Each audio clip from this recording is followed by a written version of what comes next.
Hello everyone and welcome back to my channel where we take deep dives into the lives of fashion designers and in the case of today, fashion houses.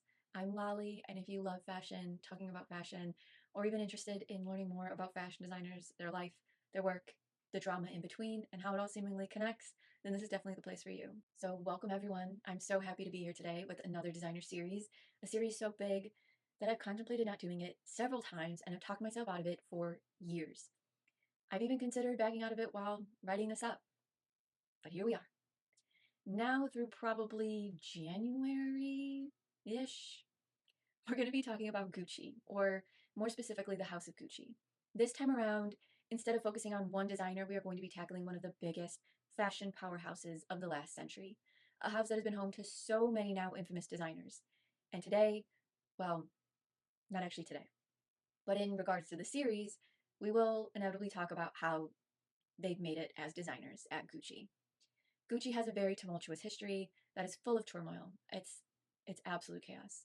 And normally I don't mind a bit of chaos, but in regards to their story, there's just a bit too much for me. So we're going to see how this goes. As of right now, it's looking like a solid 4-part series, which is pretty good considering Gucci has been around over 100 years and has experienced a lot. And we have so much to talk about today. So if you'll let me, I want to take you on a journey through one of the craziest fashion powerhouses in existence, a Florentine company that started out as a humble family-run luggage and leather goods shop with a tiny storefront that expanded beyond the fashion world's comprehension into a mega house filled with a celebrity cachet that was unmatched and unrivaled. There was and is no one like the fashionable and ornate Gucci family, who from a very public perspective handled their expansion with dignity and grace, until the walls came tumbling down. I'm talking about infamous family fights, lawsuits, dramatic takeovers, and actual literal murder. We are not businessmen. We are poets. I want to be like the Holy Father. The Pope always speaks in the plural. Like I was saying, we have so much to talk about, and in order to really get to it all, we have to start at the beginning. So let's do this.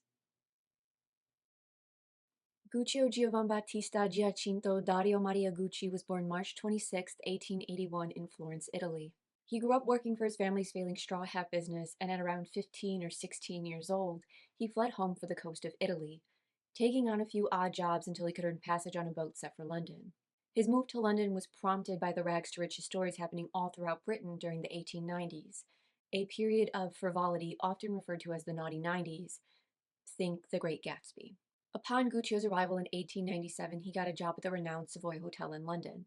Now, some say his first job was as a dishwasher, others say a page boy.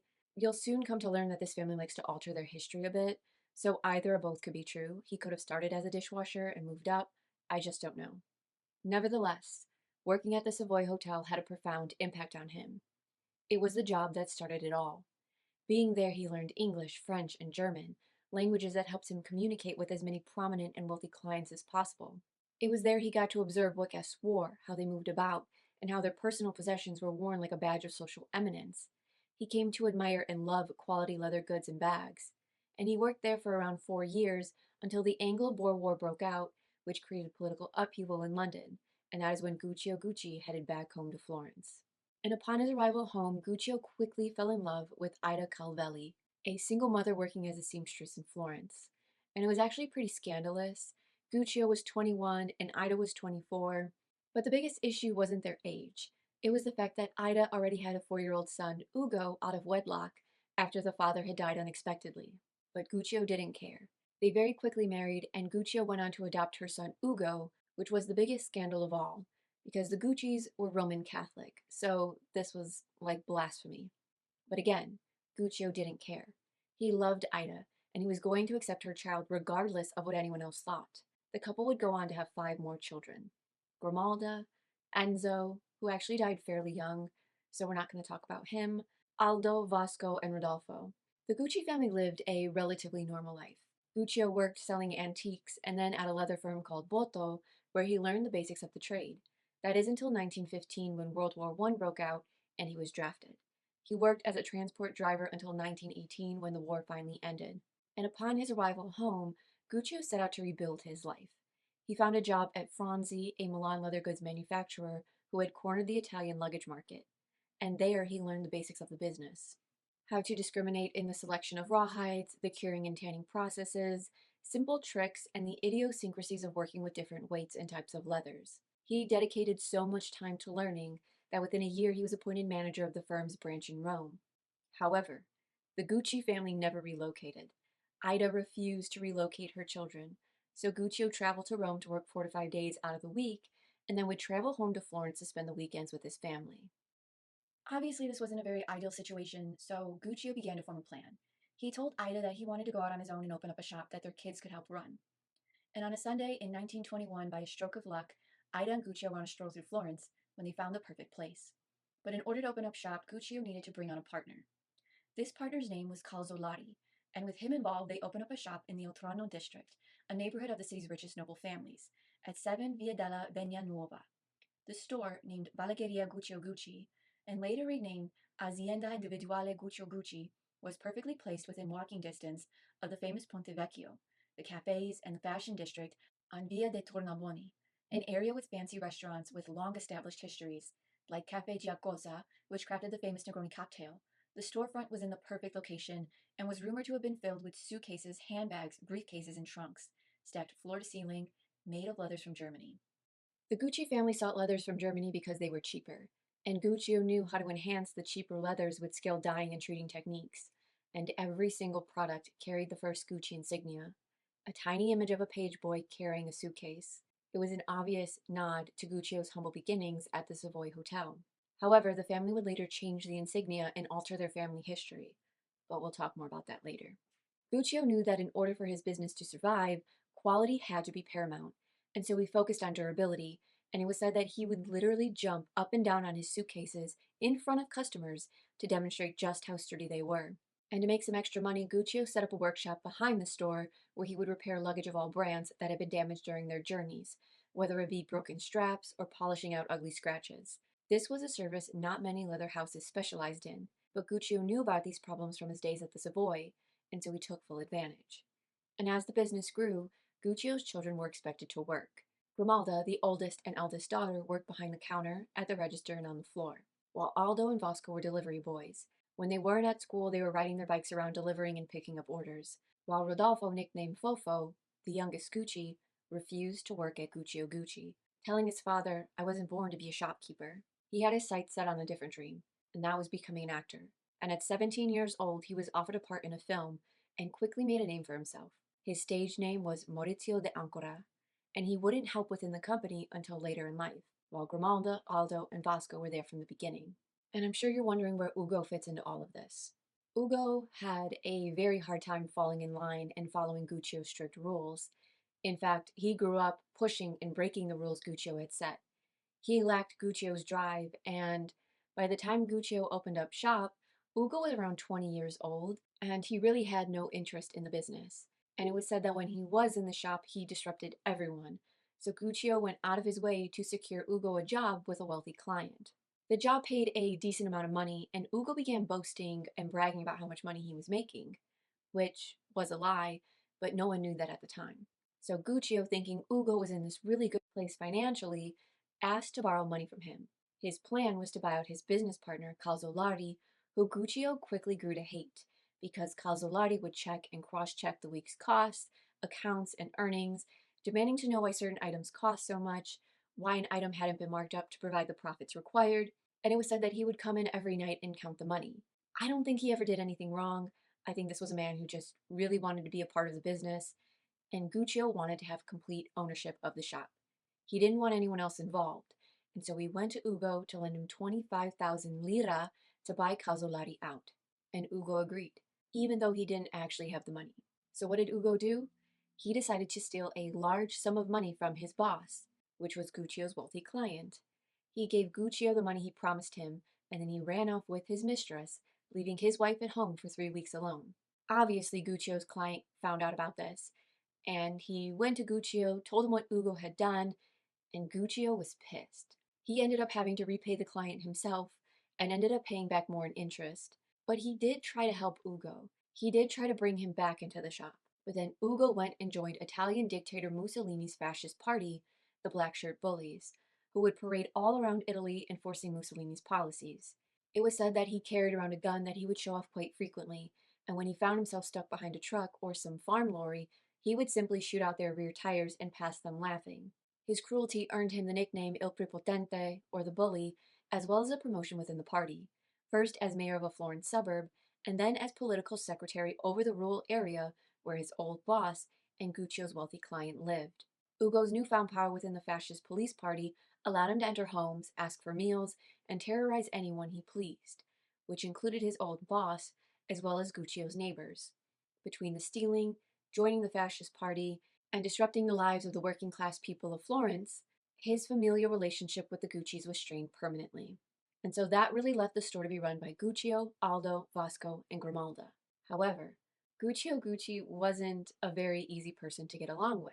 While he was described as honest, his children had a very strict upbringing. Guccio had insisted that his children address him using the formal lei rather than the intimate tu. I know this is just a very odd thing for him to do as a father to his children. I I don't know how to translate this in English. It's the same in Spanish and in French.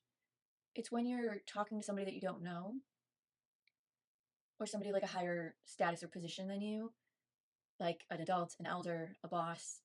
It's a very formal way of addressing someone. And typically, when you get to know people, you'll drop the formality. I just don't know, because it's not like saying sir or ma'am or Mr. or Mrs.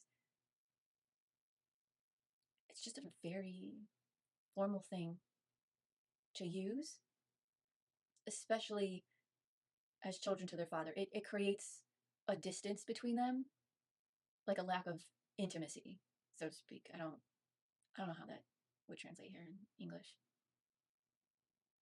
I hate that I don't know. Okay, I'm gonna let it go. I'm gonna let it go. Guccio also had a very short temper, little patience, and was a perfectionist, who expected his family to be as devoted to the business as he was. Often, he would pit his sons against one another. My grandfather wanted the boys to show they had red blood in their veins. He spared no one. Indeed, he liked to provoke arguments between them, setting one against the other. And as the Gucci siblings grew older, they ended up going down different paths within Guccio Gucci. Grimalda, who was nicknamed La Pettegola, or the gossip, continued to work the storefront, while Vasco, nicknamed Il Succube, or the underdog, worked in production.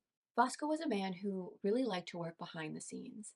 He did everything he could for Gucci, but any chance he could get to get away, he would take it, often to go hunting in the Tuscan countryside, as well as occasionally sleeping around. That is until he had a child out of wedlock and had to pay the mistress off to remove the baby boy from the Gucci line of succession. After that, he shaped up and lived a relatively quiet life. At this point, Rodolfo was still working in film. And Aldo, well, all that man ever did was work.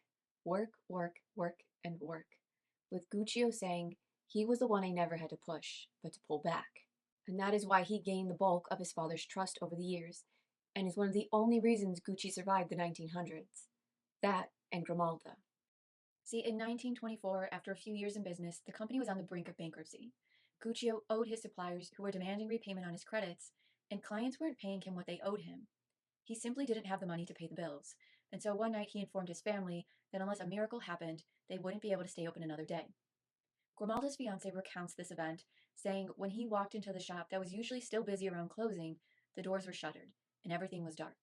In the back room, all of the staff were crammed in as Aldo and Bosco stood by Guccio, who looked like a man facing a death sentence. He informed everyone that if he couldn't settle his debts, they would have to close. And without hesitation, Grimalda's fiance offered up the money he had been saving for him and Grimalda. He would eventually be paid back tenfold, but literally, without her fiance, the business would have shuttered. And yet, Guccio never included them in his plans. It is absolutely infuriating, and it'll get worse because the men in this story are just awful. The Gucci boys were given a lot of leniency and forgiveness, more times than they deserved, while the women were expected to work and sit quietly. Vasco's infidelities were overlooked. Aldo's would be as well. Ugo was forgiven more times than he should have been, and Rodolfo would later be given a place of power within the company, despite never lifting a finger for the company. He wasn't even there at the meeting when his father announced that they would have to close their doors. And yet, Grimaldo worked there from a young age and was never included in the business opportunities or the company expansion, simply because she was a woman. And Guccio believed quite plainly that women didn't belong in business or in places of power. But I'll move on. With the help of Grimalda's fiance, Gucci recovered, and the family made enough money to open a second store on Via del Parneone, and with all the business coming in, Aldo was sent out as the company's first salesman. He traveled around with suitcases full of merchandise. He would literally get on train carriages and fill the luggage racks with Gucci merchandise to attract people's attention.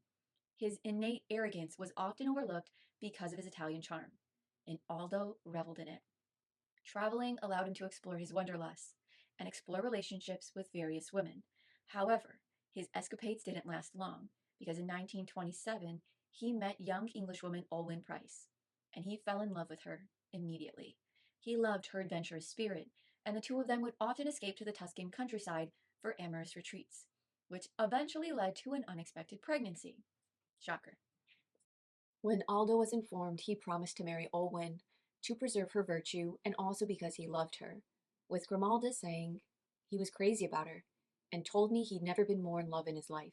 They married in England before Olwen moved to Italy, where she lived with Aldo and his entire family.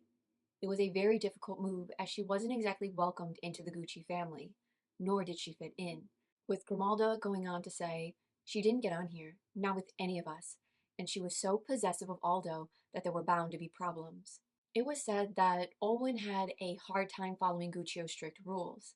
She didn't speak Italian, she didn't like the food, and Aldo's mother, Ida, hated her. Olwen only seemed to find escape in motherhood, with their son Giorgio, and soon after, Paolo and Roberto. She devoted herself to raising their children, but it angered her that Aldo never had time for his family, as he was always working or going out for drinks and to dance the night away. And it was said by many that Aldo wanted to take her out, to have her join him at social events and outings with friends, but she much preferred to stay at home and look after the children, with Grimalda saying, "My sister-in-law refused to learn Italian."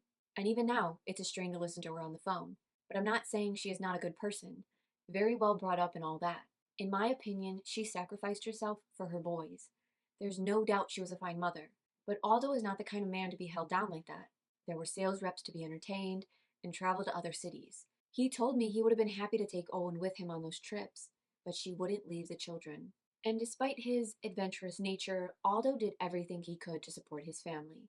And because Guccio Gucci didn't pay him nearly enough to support his growing family, he ended up taking another job with a friend selling shoes in Switzerland. So the man really did everything he could to provide for his family. The work also allowed him nights away from the family, and it seemed like a blessing for everyone, with their son Paolo saying he would be there most evenings, but they were often quarreling. My mother's life, it seemed to me, was altogether different from my father's. She was shy. She didn't like people until she got to know them well, and of course she found the language difficult. Also, the Italian flamboyancy upset her. Paolo also seemed to blame her for not getting more involved in Aldo's life, with him saying she wouldn't have fun, while he was the exact opposite. A man who loved pretty women, who liked to have good times. She preferred a home life, so he had to find his pleasures on his own, and she was never able to understand that. Plainly put, Aldo Gucci was a man who loved life, pretty women, and dancing, so much so that during the birth of every single one of his children, he wasn't present. He had this ritual where he would go to the club and literally dance the night away while his wives were in labor, making sure to only come home long after the children had been born. Olwen was rightfully unhappy in their marriage, but so was Aldo. His unhappiness had him leaving more and more often for long periods of time for Gucci. And while Aldo was manning the front lines, Vasco was running the factories and production, in charge of approving and designing new bags for the company. He loved working with the staff, interacting with the artisans, and living a relatively normal life, while Rodolfo was still acting. Working under the name Maurizio de Ancora, he did enjoy some small time success, but the greatest thing to come out of his career as an actor was meeting his wife and the mother of his child, Alessandra. They met on a film set, and Rodolfo said it was love at first sight. They would marry and have a son, Maurizio, named in honor of his father's stage name. And while all of this was happening, Aldo was focused on taking Gucci to new heights. In 1933, he created the iconic GG symbol in homage to Guccio Gucci, placing it as a symbol on the interior of the bag or as a plate on the front. The now infamous symbol became the unspoken monogram for Gucci, And by 1935, in honor of Aldo's 30th birthday, he wanted to extend Gucci's field of operation. He thought Gucci was expanding too slowly.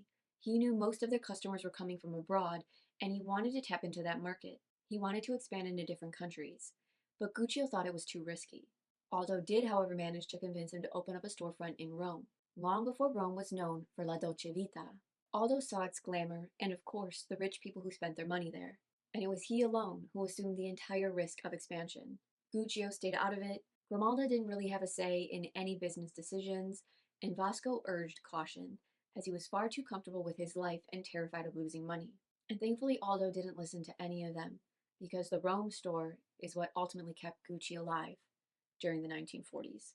And then something big happened in October 1935. Mussolini had invaded Ethiopia, which provoked an 8-month war.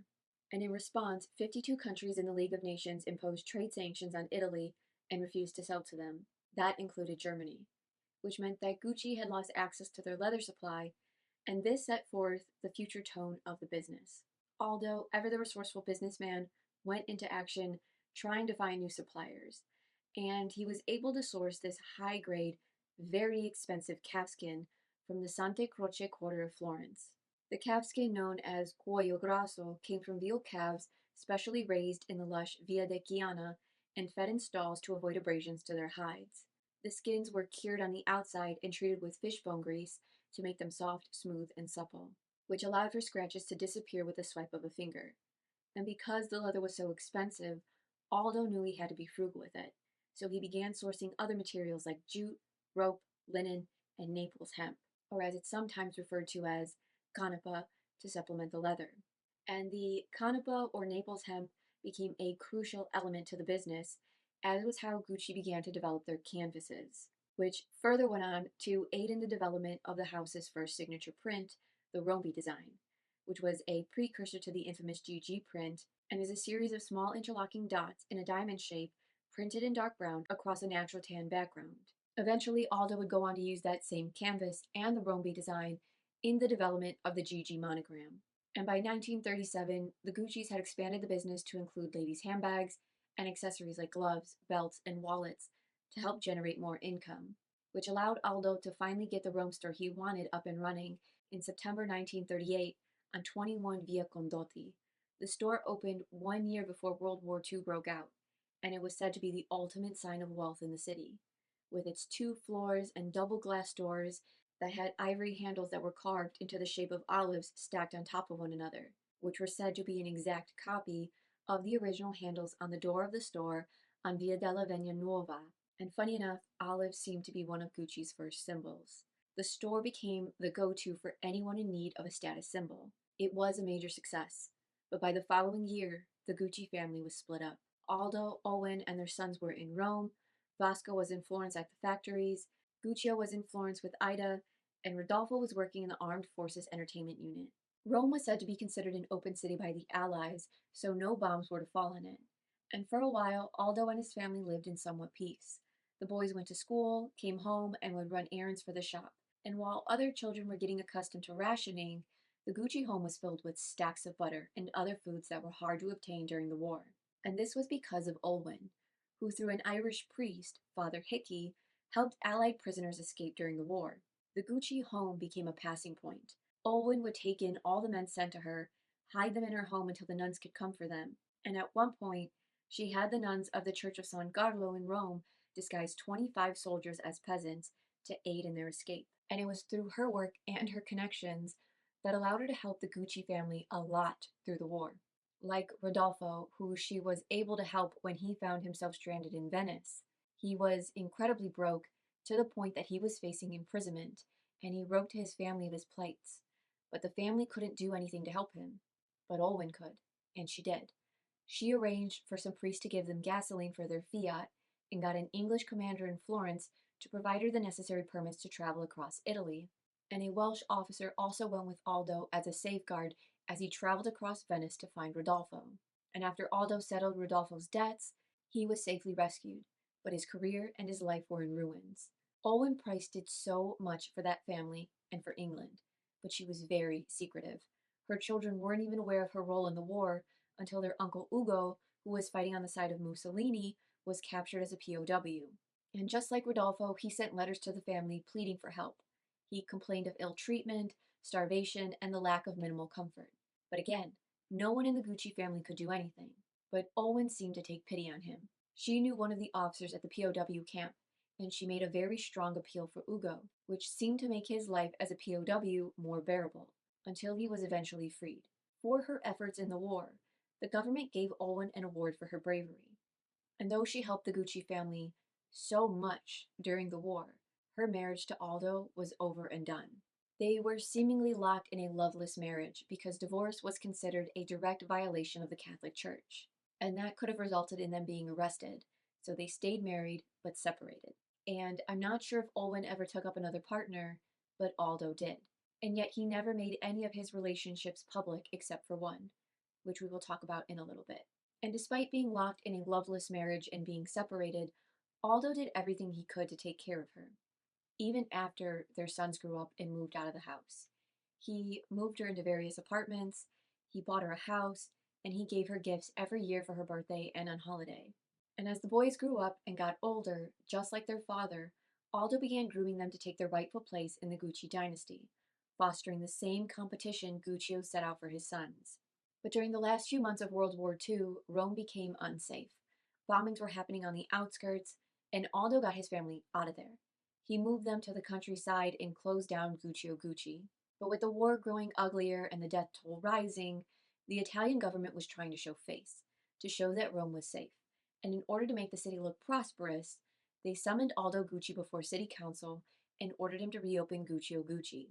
His family remained on the countryside, but he went back to Rome and ran the store by himself.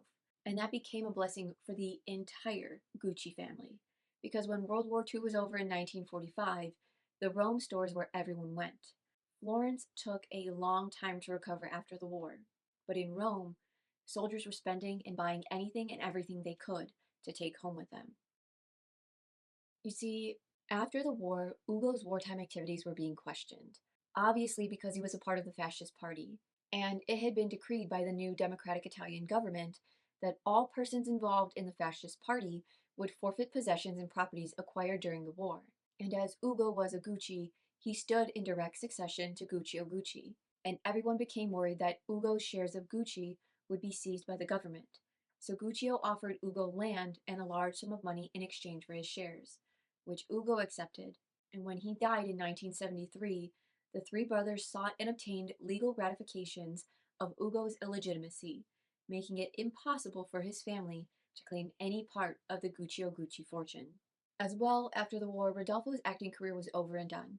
His life was in complete ruins, and he was in insurmountable debt. And at his wife's suggestion, Rodolfo tried to rejoin the family business, but Guccio denied him. He did not want Rodolfo in any part of the business, as Rodolfo made it clear from the beginning that he wanted no part of Guccio Gucci. He did not feel bad that Rodolfo was in debt, because Rodolfo had not done anything to help the business at any point in time, and he didn't see the reason for him to be brought on now when he needed money. And it was only after Aldo pleaded with his father that Rodolfo Gucci was let into the family business, and he was given a job working the floor at the Gucci store in Florence, where he proved to be an instant success to the ladies, who would come and flatter him with comments like, "You look just like that actor Maurizio de Ancora," which Rodolfo would brush off with a smile. He was now working at Gucci, and by 1948, he had a seat on the board of directors and was given Ugo shares of Gucci, even though he hadn't worked there for more than 3 years and avoided working there for over 20 years, while Grimalda had spent her life there. And throughout all of this upheaval, the Gucci family still found time to use this chaos to their advantage and rewrite their history. Since Guccio's days at the Savoy Hotel, he knew how important tradition was when it came to creating a status symbol, especially within high society. And in order for Gucci to become synonymous with luxury, they would need to downplay their humble origins and reinvent a more illustrious one. So they decided to rewrite themselves as descendants of Florentine saddlers and medieval nobility, just as their horse-riding aristocrat clients had already presumed.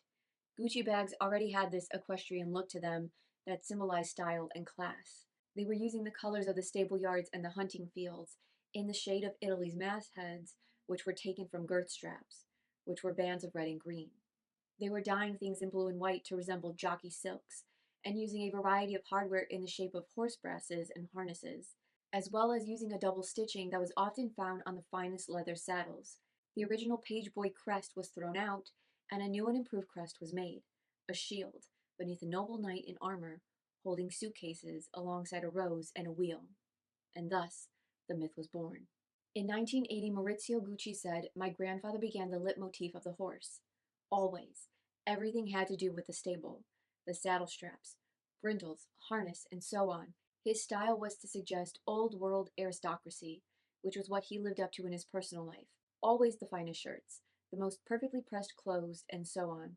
And for decades, many were led to believe this story, this lie, until it was exposed during a very explosive period in the timeline, which, again, we'll probably talk about in part 2 or part 3. We're going to talk about it much, much later. But once the family was done rewriting their past, they went back to work. Aldo went back to experimenting with other materials, like bamboo, and in 1947, with the help of one of his personal artisans, they created a bag that is a true testament of Gucci's talents. The bag was known as number 0633, and today it's simply referred to as the bamboo bag. With its odd shape, inspired by the side of a horse saddle, and a bamboo handle, each bag is entirely unique. Every handle was burned over a hot fire and manipulated by hand into a handle until it was lacquered and toasted. The bamboo bag was made up of around 140 individual pieces and took around 13 hours to assemble. And just so it's noted, the bamboo bag's origins and creator have been wildly disputed, as no one actually knows who created the bag.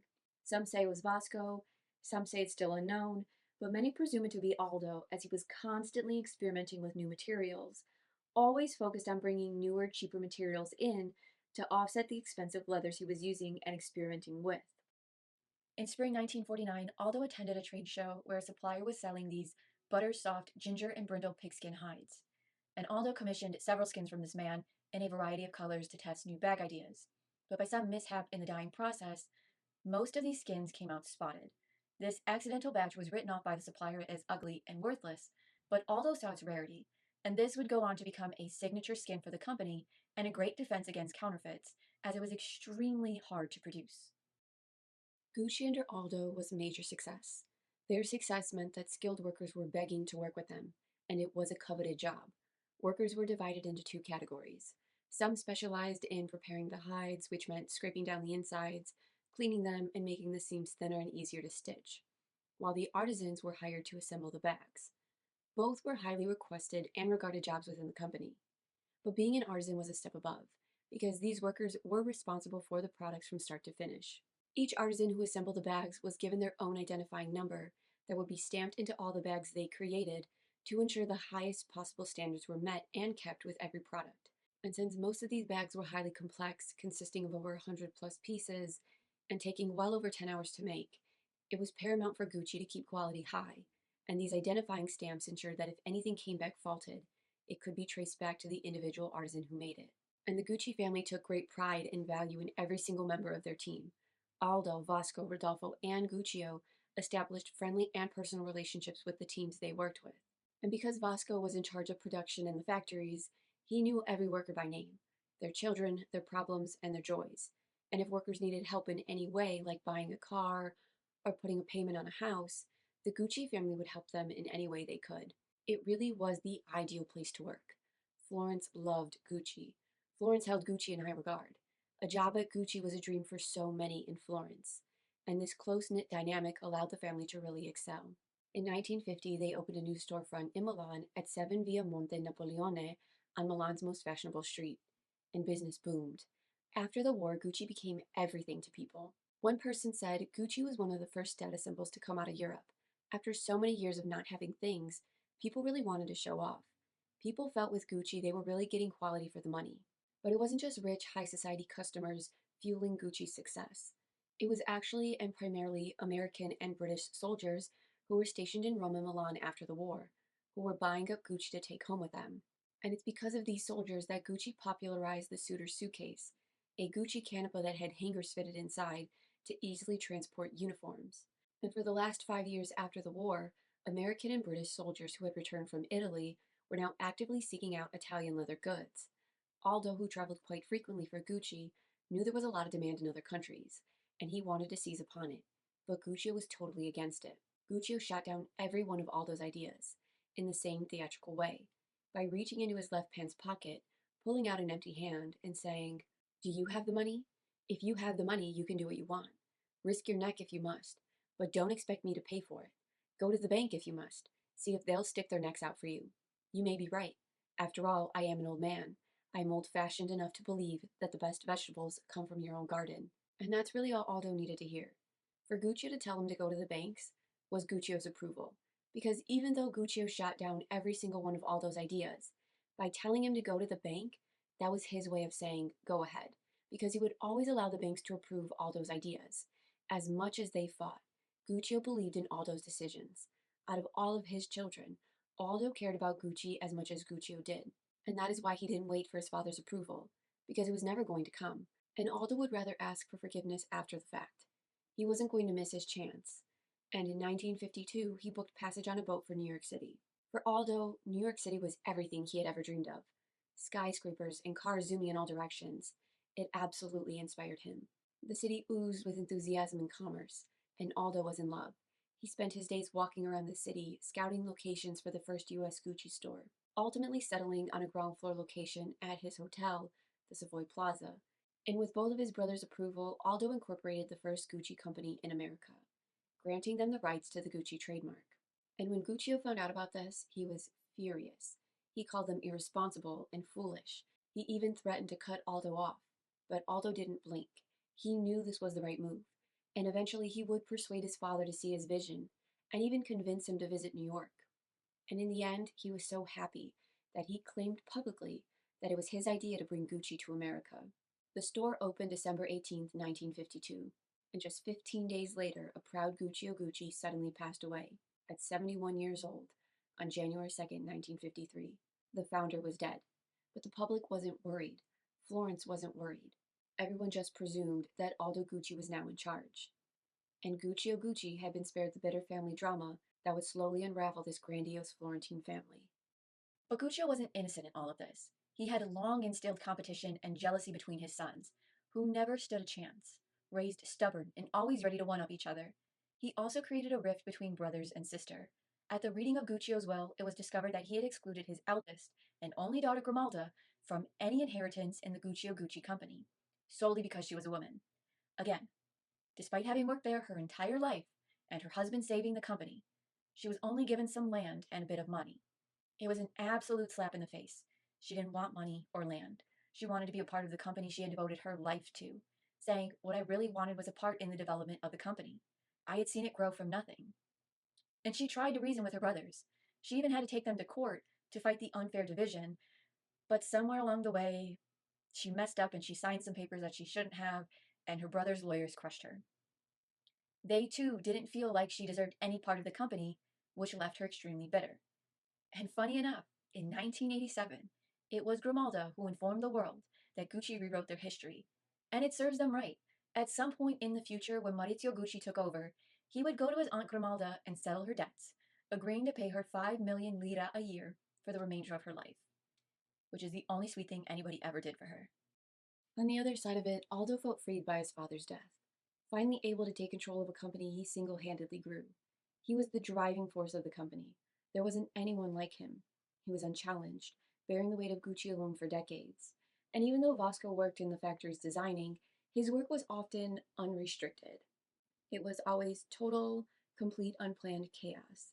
Hundreds of bags that all looked and felt different. With Vasco, there was no cohesion, but Aldo brought focus. And then there was Rodolfo, who became and would remain a major point of contention within the Gucci family and throughout our story. After Guccio's death, Rodolfo strutted in like he deserved an equal share of everything, with Grimalda saying, his wife said, "We are Gucci's, and we demand the right to live with the family and be a part of the family." It made Aldo so mad he gave his brother a slap across the face in one row they had. No one could understand how a man who never worked a day within the company before 1945 was somehow worthy of receiving a fair share of the company. But it was his audacity and jealousy that made him believe he was worthy of everything his older brother Aldo had, with Aldo's son Paolo saying, everything Aldo did, Rodolfo had to do. If my father bought a house, he had to have one like it. He was like the crown prince, while my father, the elder brother, was the king. Rodolfo wanted power. In fact, all the Guccis ever wanted was more power, and that incessant need for power and money would be their downfall. Despite the fighting that came to define the Gucci name, the family pushed on. At the opening of the New York Gucci store, Aldo introduced a newly revamped Gucci loafer that quickly became a favorite amongst the Ivy Leaguers and the uppity rich. The original loafer, made in the 1930s, was recrafted in leather to retain the comfort of a moccasin with the added elegance of a dress shoe. It was their bridge between casual and formal wear, made in leather, suede, and crocodile with a snaffle bit detailing. And in the decades to follow, the 1950s and 60s, Gucci would enter their golden era, mostly thanks to Hollywood and their use of the celebrity cachet. Elizabeth Taylor was obsessed with the unisex totes. Jackie Kennedy wore the slouchy 50s Constance that became so synonymous with her that the Guccis renamed it the Jackie in honor of her. And Grace Kelly helped to pioneer the iconic Gucci flora scarf. And while Gucci was about to experience a very prosperous 20 years, Rodolfo Gucci was about to experience the worst of his life. In 1954, his wife suddenly passed away from pneumonia, leaving behind their 5-year-old son Maurizio. And on her deathbed, she asked Rodolfo to never let Maurizio call another woman mama. And Rodolfo would keep that promise. He would never remarry or even seek a steady companion for the remainder of his life. And any time Maurizio even became slightly attached to a maid or a nurse in the house, Rodolfo would get rid of them. For Maurizio, his mother's death was beyond traumatizing. Growing up, whenever he talked about his mother, he would refer to her as quella persona, or that person, as he was never able to call her mother again, and he never found true comfort from his father. After her death, Rodolfo became obsessed with making a film recounting their love story. It included scenes of them falling in love on set, at their wedding, and in life. And as Maurizio grew up, Rodolfo turned his obsession into possession, controlling everything in his son's life. He became paranoid to the point where he was convinced that someone would attempt to kidnap his son, and so he never let Maurizio do anything. Maurizio couldn't leave the dinner table until Rodolfo was finished with his meal. He monitored Maurizio's phone calls, and any time he went out, Rodolfo would have him followed. He even withheld money from Maurizio to try and teach him the value of money, but also to control him. And as was Gucci law, Maurizio was expected to work at the store, during his time off from school and on the weekends, with him saying, "It seemed fantastic to me at the time, but I lost a lot of my youth. My friends had far more to live for, or so it seemed, than I did. I didn't go out at night or have time to enjoy myself. Because of that, it has since been difficult for me to have relationships. My friends often seem to be talking a different language." Maurizio Gucci was locked in a cage his entire life, unable to make any choices for himself.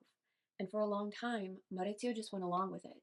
He followed his father's strict and obsessive rules and curfews because he was scared of him. And if he needed money, he would ask his driver, and his driver would lend him money. He would also pay for Maurizio's parking fines. And if Maurizio wanted to go out on a date, his driver would lend him his car. Because he also knew that Maurizio could never ask his father for anything, because the answer would always be no. That is how intimidating Rodolfo was to Maurizio. And as all this was happening, big things were also happening in Aldo Gucci's life. During the late 50s and early 60s, he would secretly and slowly fall in love with Bruna Palombo, an employee at the Gucci store in Rome. And fearing she would be arrested or put in jail, Bruna denied Aldo's advances and denied her love for him. But Aldo didn't care about jail. He wrote Bruna love letters and took her out to secret dinners so no one could find them. And after a few years of ups and downs, Bruna inevitably ended up pregnant. And in order to keep their relationship and pregnancy a secret, Aldo relocated her to London. He put her on a plane, alone, pregnant and nervous, to a foreign country where she didn't speak the language. Much like Owen, Bruna's relationship was a secret, and sadly she spent most of her life living like one too. In February 1963, after months alone, Aldo finally flew out for the birth of their daughter Patricia. Actually, I should rephrase this. Bruna gave birth to their daughter, while Aldo spent the night drinking and dancing. After briefly meeting his daughter after her birth, he quickly jetted off to Paris to oversee the opening of the new Gucci Paris store. And for the next few decades, Bruna and Patricia were ghosts in the family line. They will, however, become important to the story later on. And I also want to note that I do think her name is pronounced Patrizia, but that is going to be confusing down the line, so I'm just going to call her Patricia. And I know this might all feel like it's out of the storyline, like it doesn't fit in, but it's all important, I promise. It all comes full circle. And I'm sorry if it's getting a bit confusing, but it really all is important. For now, let's get back to all things Gucci. On another note, the man never stopped. He took maybe 3 to 4 days of vacation a year and took dozens of transatlantic trips a year, usually by boat that at the time took around 20 plus hours. He had apartments in London and New York and would later buy a home in Palm Beach, which was said to be the only place he ever found relaxation, and that is where Bruna and his daughter Patricia lived. And even when he was there, he was always finding a reason to go to the Gucci store and look through papers and merchandise. Every 2 to 3 weeks, he was in Florence to discuss business with his brothers, and he never did anything without the agreement of his entire family. But to be fair, they usually always let him have his way because he had the right instincts. There was only one decision this man ever made that turned out to be a complete and utter disaster, and that decision would ruin everything. But I'm getting a bit ahead of myself. In 1966, the Gucci company created one of their most famous products. Rodolfo was at the Milan store when Grace Kelly stopped in for a tour. And being a Gucci, Rodolfo offered her a free gift, because rich people always get free things. And that is when Grace Kelly asked for a silk scarf with flowers on it. But here's the thing, Gucci didn't really make scarves at this point, especially not silk ones, so they didn't have anything to give her. But Rodolfo, being quick witted, informed her that they actually had a shipment of silk floral scarves coming in, and she would be the first to receive one when they arrived. The reality, though, was that there was no such scarf being shipped. Once Grace Kelly left the store, Rodolfo immediately called up an Italian designer to create a scarf that he described as an explosion of flowers. And this Italian artist created a non-linear design that included 43 different types of flowers, plants, and insects. The first scarf, or as it came to be known, the Mini Flora, became very popular. It propelled the expansion of Gucci's silk division. They even went on to adapt the print into apparel, bags, accessories, and jewelry. And from this moment forward, every year Gucci created 2 to 3 new scarves. They became iconic. Gucci was on an absolute up and up.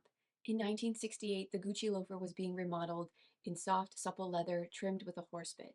It was made in 7 skins now, which included calf, lizard, ostrich, pigskin, alligator, reverse calf, and patent leather in a variety of new colors that included pink, beige, and pale almond green. The Gucci loafer, which used to be a secret gem amongst the Ivy Leaguers and the rich of New York high society, wasn't a secret anymore. By 1969, Gucci was selling over 84,000 pairs of loafers a year in their 10 stores, 24,000 of which were being sold in New York City alone. It became the must-have shoe for people when traveling, and at $32, which is around $230 today, the Gucci loafer was one of the most affordable and visible status symbols money could buy. Every working woman ran to the stores to try on and pick out their own pair. And this newfound popularity actually created a new problem, because the regular rich Gucci clientele were growing angry that they couldn't browse their favorite store in peace. And Aldo, sensing this frustration, bought out an old cigar newsstand and turned it into a shoe boutique. This way, every working woman could try on and get a pair of Gucci loafers, and the Fifth Avenue store was free to serve its regular rich clientele. The Gucci store in New York was an absolute hit, and soon after they would open their first store in California. Aldo actually took Bruna, his secret partner, with him to LA to scout locations, and it was she who convinced him to open up a store where all the celebrities lived, on a strip known as Rodeo Drive. And that is exactly what he did. At 347 Rodeo Drive, Gucci opened their first California store. For the opening, the store introduced a Gucci Flora dress, and it was the first time clothing had ever been created. Frank Sinatra was so excited for the opening of the LA store that he sent his secretary over before the grand opening to buy him a new pair of loafers to add to his 40-pair collection. Actors John Wayne, Sophia Loren, and Elizabeth Taylor became regulars, which helped to amplify Gucci's celebrity cachet, turning Rodeo Drive into a destination spot, with Ralph Lauren and YSL following in the early 70s, and Chanel in 1985. And in July 1969, Gucci debuted their iconic GG monogram fabric, upgrading the Rombi design to include 2 GGs facing each other in a 6-to-9 fashion, and arranging them within the diamond pattern. Gucci seemed unstoppable. The worldwide success allowed Gucci to open 2 more stores in Manhattan and Chicago, and after seriously underestimating the Japanese consumer, Gucci signed a joint venture with a Japanese company to operate stores in Japan. Opening stores in Tokyo and Hong Kong helped to curb the growing black market sales of Gucci products in Japan, which was quickly becoming a major problem. In one instance, a Japanese tourist actually went to the New York store and bought 60 bags all at once, and then brought them back to Japan to sell them at 3 times the price. Opening stores in Asia helped Gucci offer products to consumers at regular retail prices without the high black market markup. And while opening stores around the world helped to curb black market sales, it did nothing to stop the counterfeiting. During a 6-month period in 1977, Gucci had filed 34 lawsuits. One was for Gucci toilet paper, another was for embossing Gucci Gucci goo onto bags. There were mock socks from Venezuela, t shirts from Miami, and fake Gucci stores in Mexico City. Aldo would allow one manufacturer to continue to make counterfeit bags because they had the word Gucci on them, and he thought that was absolutely hilarious. But otherwise, Aldo was known for hating knockoffs so deeply that he would go out of his way to confront people if he saw them wearing a fake bag. And there's this one infamous instance where he was on a flight and he noticed a passenger carrying a fake Gucci bag. And so he went up to her and he asked her if she knew it was fake. And she was appalled. She said that her husband had bought it for her and she was shocked and embarrassed. And so Aldo gave her his business card and a 30% discount for a real Gucci bag. He tried to set up an entire department within Gucci whose job it was to thwart counterfeits, but it did nothing. Aldo, Vasco, Rodolfo, Paolo, Giorgio, Roberto, and Maurizio were all a part of that problem. They were pushing out products left and right that were all over the place with no cohesive theme. Like there's $5 keychains, $32 loafers, and 18-karat gold chain link belts that weighed over 2 pounds and cost several thousands of dollars. There was no singular vision.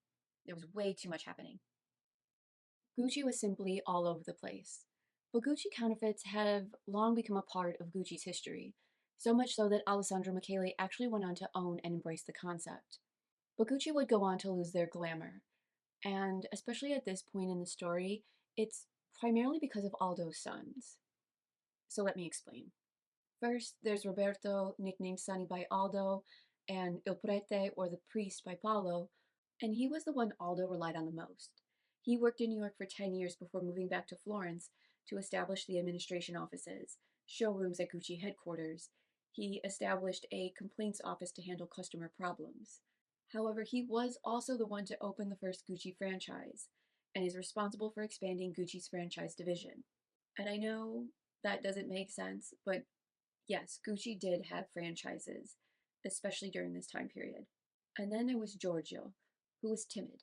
He hated the hectic world of New York City and hated living under his father's shadow, with many saying he was crushed by the enormous personality of his father. And he is responsible for opening the first Gucci boutique, that he opened with a Gucci saleswoman who became his second wife. The Gucci boutique wasn't under the Gucci company, but was aimed at a younger clientele with lower priced products and gifts. His actions and rebellion were considered treason by Aldo, who said he is the black sheep of the family. He had left the cruise liner for a rowboat, but he would be back, and he would. In 1972, Gucci boutiques would be absorbed by Gucci, but they would still exist, and Giorgio would continue to open Gucci boutiques. And then there was Paolo, said to be the most creative of the three boys. Much like Giorgio, he hated being around Aldo, but unlike Giorgio and Roberto, Paolo lacked difference and diplomacy. And he became convinced that he needed to start his own Gucci Plus line that was aimed at a younger clientele, but would be sold through Gucci. And it's all too much. Paolo Gucci was the type of man who felt everything was owed to him because he had a talent.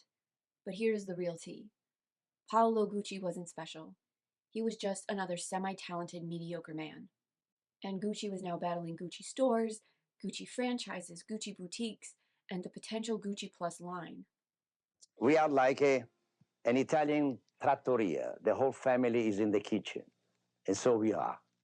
It was all too much. And at this point in the story, I do need to go back just a little bit and talk about Maurizio Gucci, who is very crucial and important to this story. In 1970, Maurizio Gucci was 22 years old when he attended a party where he met Patrizia Reggiani, who would ultimately change the course of his life forever. Patrizia Reggiani was raised by a mother who only wanted her to marry into a prominent family. So when Maurizio Gucci of the infamous Gucci dynasty laid eyes on her, for him, it was absolutely love at first sight. But for Patrizia, it was the beginning of her conquest of one of Milan's most prominent young bachelors and one of Italy's most prestigious and glamorous names. Mutual friends tried to warn Maurizio about Patrizia's intentions, how fake she was, and how her interests only included moving up the socioeconomic ladder. Her friends told him it was no secret she only had intentions of marrying a rich man with a name.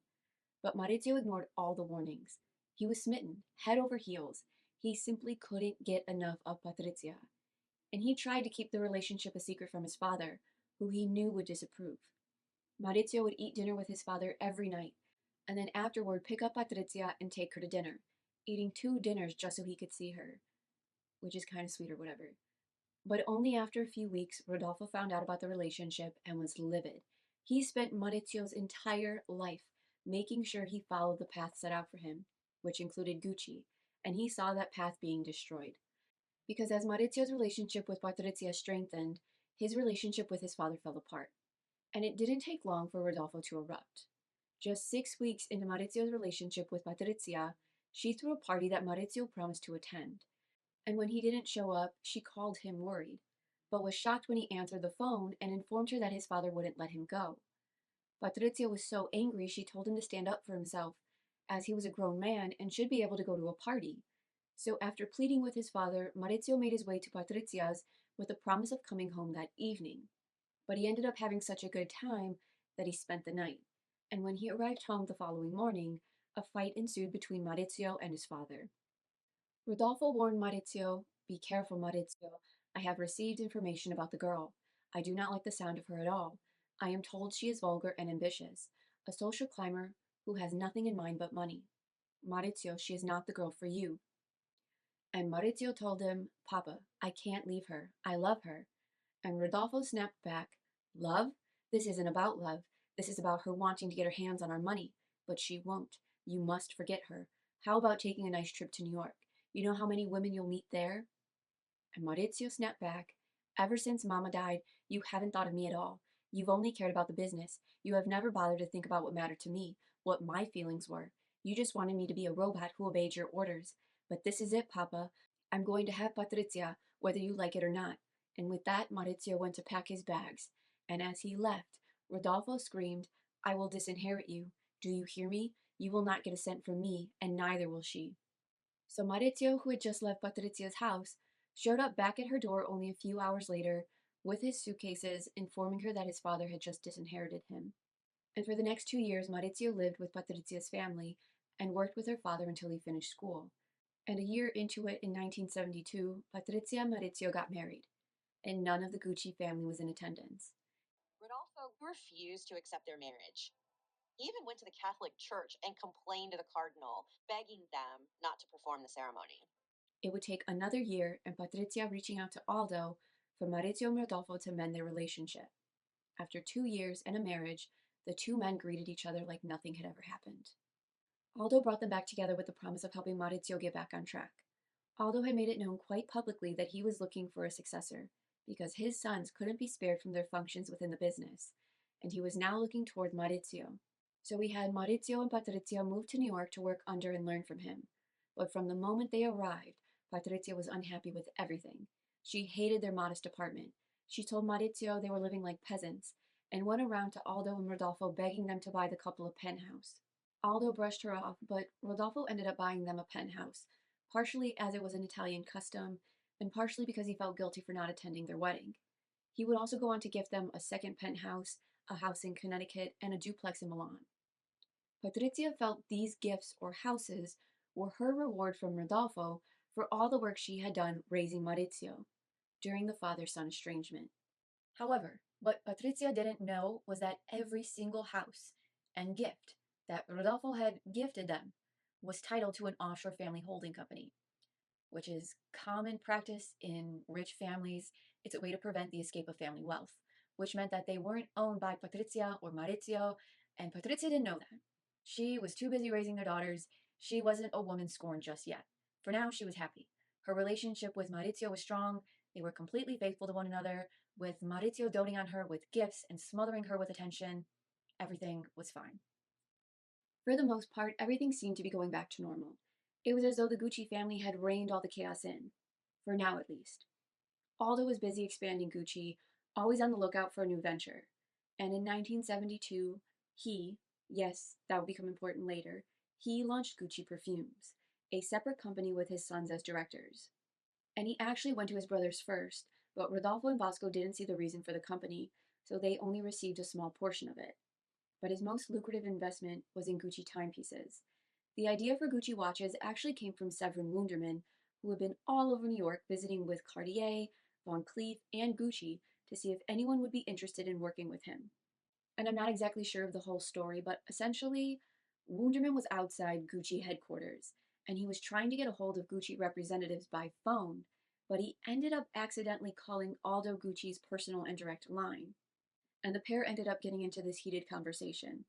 Aldo Gucci demanded to know who he was talking to, Wunderman demanded to know who he was talking to, and it got to the point where Aldo Gucci ended up telling Severin Wunderman to come upstairs to his office so that he could beat the shit out of him.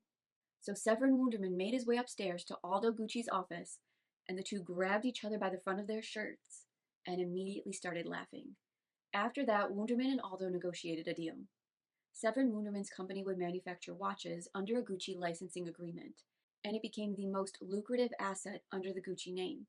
And when Severin's company couldn't keep up with demand, Aldo wrote him a check to expand his business, and Gucci timepieces would go on to generate annual royalties of 150 million, while Wunderman grossed over 500 million.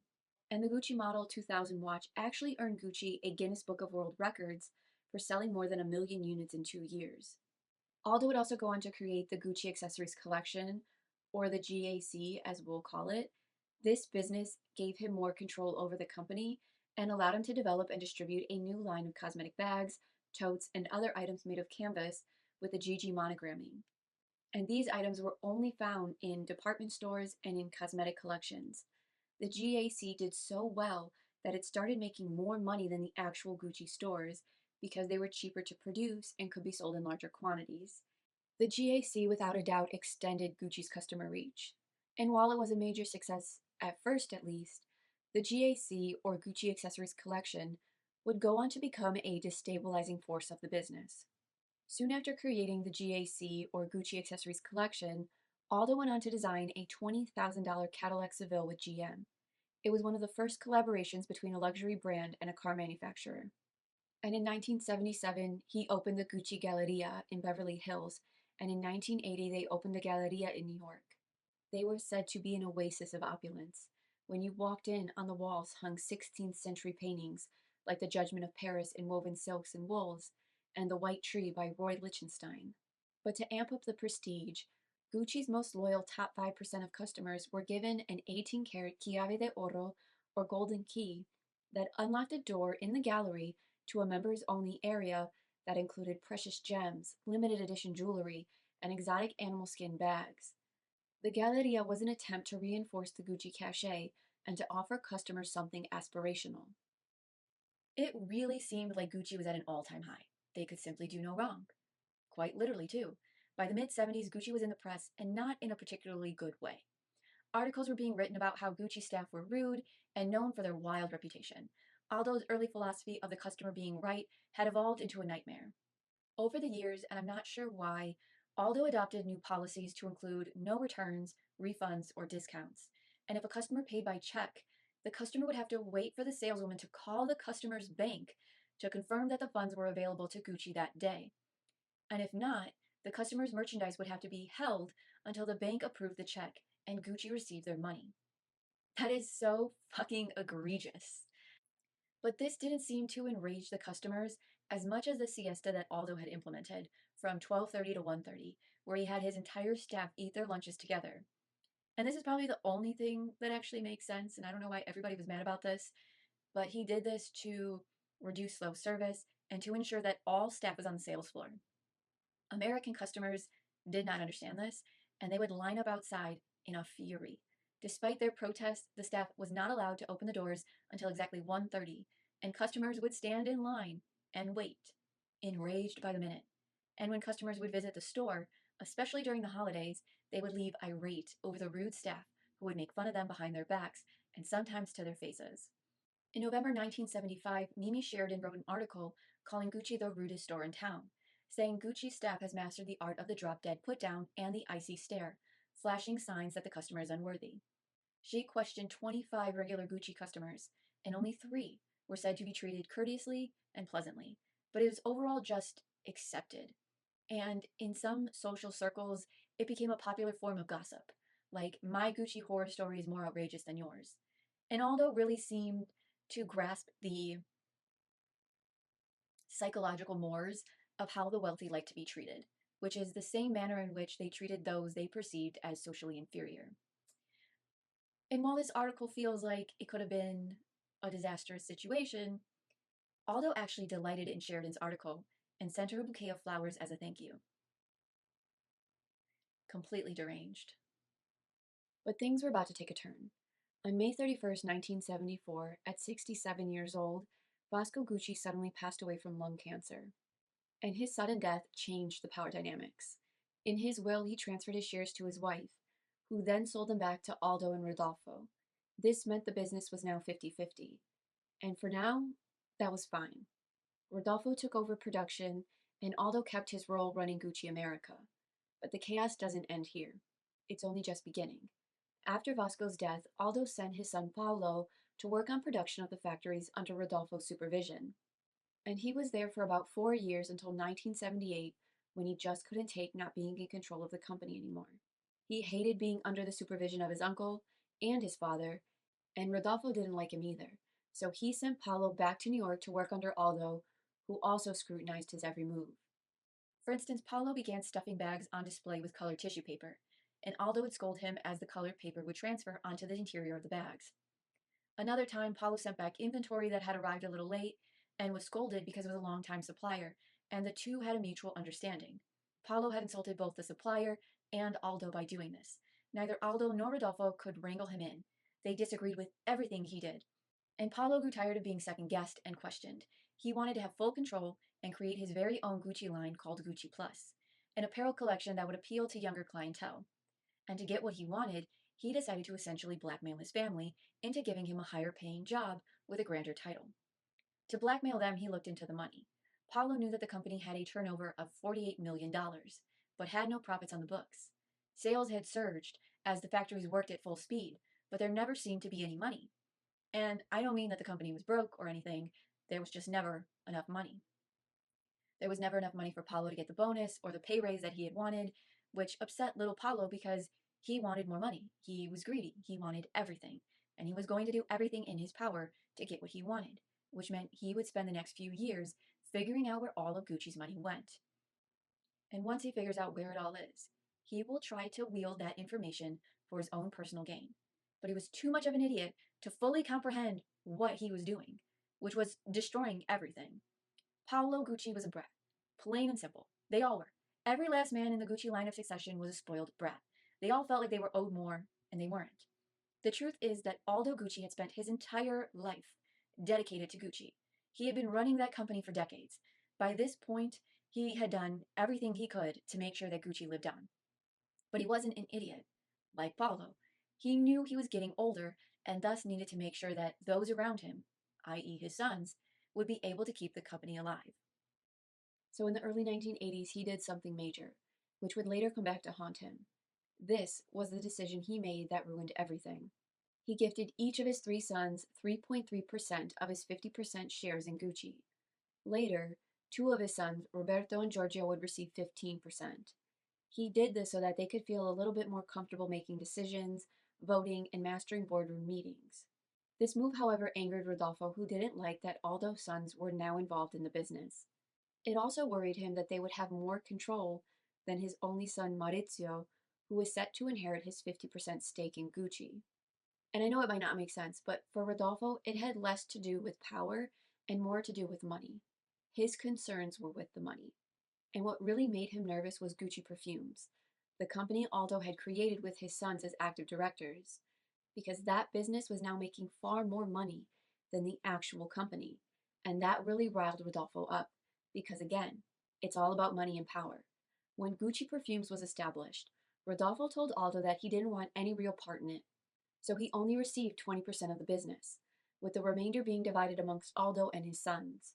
But now, with Rodolfo scared, he wanted more control, he wanted more money, and he wanted to ensure that Maurizio would have more control when he should die. So he decided he was going to fight Aldo over the division of Gucci Perfumes. And Rodolfo knew he had this grand and rich life because of Aldo's aggressive and smart business moves. But he was also envious of him, because Rodolfo wasn't him. He could never be him, and he resented the control Aldo had over the house of Gucci. With his own son Maurizio saying, "The difference between my father and my uncle was that my uncle was a marketing man, a developer. He was the one who handled the expansion side. He had a completely different influence on everyone, very human, sensitive, and creative. He was the one, in fact, who was building everything up in the company, and I saw how he was able to establish rapport with the people he worked with, as well as the customers. What fascinated me most was how different he was from my father, who was an actor in everything he did. My uncle wasn't playing a part, it was the real thing with him. And Rodolfo couldn't handle this, so we hired Italian lawyer Domenico Desolé to help him incorporate Gucci perfumes into Guccio Gucci, a move that would raise Rodolfo and later Maurizio's control of Gucci perfumes to 50%. And when Aldo found out that Rodolfo had hired a lawyer to fight him, he was furious. He knew the move would be voted on in the boardroom, and so he went to his sons to ensure that they would veto Rodolfo's request. And not shockingly, Paolo Gucci refused to support his father, and that is how Rodolfo got his 50% stake in Gucci perfumes. And from here on, Paolo would thwart every single attempt made by Aldo that would have ensured and secured the future of the company. Paolo Gucci is the linchpin to their downfall. I actually think we're going to end part 1 here. I think this is a great place to stop. We've already covered so much, and there's still so much left to talk about. I think I have about 50 pages of notes left, like single space too. So there's a lot more to cover, and I do think that this is a great place to end it because I'm also getting overwhelmed. So part 1 is done. As always, I really appreciate you taking the time to watch this video. It truly does mean a lot to me. And as always, let me know what you think in the comments. There's about 3 videos left in this series, and I can't wait to see how it goes. The next 3 videos are going to be very, very intense. So get ready. It really only gets crazier from here. It does not end. This video is the tamest of all of them. And on that note, I hope you have a great rest of your day or night, and I promise to see you all for the next one very soon. Bye.